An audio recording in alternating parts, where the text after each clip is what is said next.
ყველაზე მეტად რაზეც გული მწყდება დღევანდელ თაობას მიუხედავად იმისა, რომ ფანტასტიკური თაობა ყავს მართლა ძალიან brave და ყველანაირად რა ვიცი საოცარი ადამიანები არიან. უამრავ რამეს მათ განსწავლობ, ესენი ვარ მყავდნენ, არ ვიცი რამე შველებოდან. მიუხედავად ამისა ძალიან ზედაპირულად უყურებენ მაინც.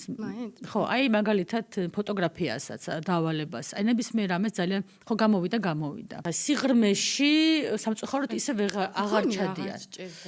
ხო, აი ეგ არის რა, აი ეგ არის საინტერესო და მეც მაგიტომაც ვასწავლი ამათ, რომ გავიგო რა დონეზე ჭირდება და როგორ იყენებენ, იმიტომ რომ ჩვენ ხო მაინც შეჩეული ვართ, თან როცა დიდი ხნის წინ დამთავრებული მაგ ჟურნალისტიკა. ინფორმაციას სხვანაირად ვამუშავებდით. 1000 ადგილას ვამოწმებდით, რა ვიცი, თელი ამბავი იყო და დღესდღეობით ისეთი ხელმისაწვდომი გახდა. აი, არსებობს გადამოწმება. ხო, რა ძინა სულ და გულო. თარო ეტყვი, რაღაცას მათყუებე, აი, რაღაც არასწორად ამბობ. ხო, ბოდიში, ხო, რაღაცას. მოკლედ იმის თქვა მინდა, რომ ძალიან კარგი ასისტენტები არიან რაღაც დოზით, მაგრამ აი სიღრმისვერი კვლევა, რაც ყველაზე მეტად ჭირდება იმისთვის, რომ შენი მასალა იყოს საინტერესო.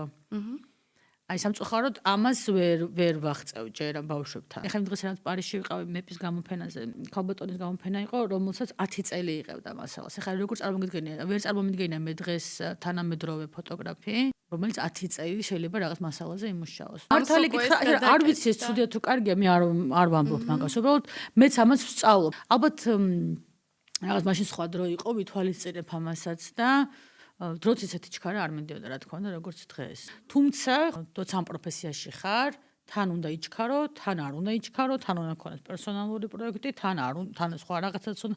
ძალიან ბევრი რამე უნდა აკეთო, მაგრამ ბევრ პროფესიებსაც ვითავსებთ.